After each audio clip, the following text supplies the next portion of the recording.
নড়াইল পৌরসভা প্রথম শ্রেণীর হলেও অধিকাংশ সড়ক বেহাল দশায় রয়েছে। বিশেষ করে গুরুত্বপূর্ণ সড়কগুলোতে জলাবদ্ধতা ও বাকি সড়কগুলো চলাচলের অনুপযোগী হয়ে পড়েছে। এর ফলে দুর্ভোগে আছেন লক্ষাধিক মানুষ। স্থানীয়রা দ্রুত সংস্কারের দাবি জানালেও পৌর প্রশাসক বাজেট স্বল্পতার কথা জানান। নড়াইল প্রতিনিধি মোস্তফা কামালের তথ্যচিত্রে জানাচ্ছেন বুশরা সুলতানা।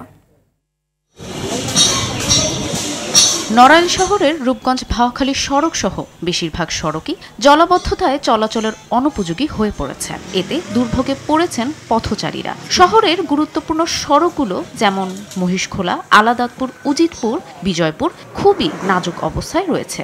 ঝুঁকি নিয়ে easy bike, van, motor cycle সহ সব ধরনের যানবাহন চলাচল করছে। অথচ এসব সড়কের সংস্কারের জন্য পৌরসভা কোনো পদক্ষেপ নেয়নি।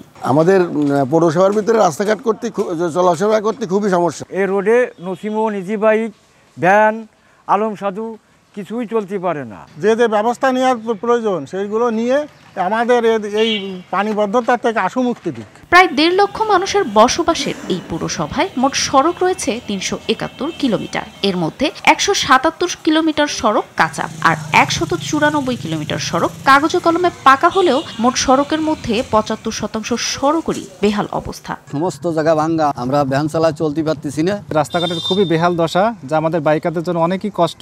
সড়কে ভোগান্তির কথা স্বীকার করে বরাদ্দ প্রাপ্তির সাপেক্ষে সংস্কারের আশ্বাস দিয়েছেন এই কর্মকর্তা। নড়াইল পৌরসভা যে রাস্তাঘাট সহ ড্রেনেজ সিস্টেম সবকিছুরই খুবই বাজে অবস্থা।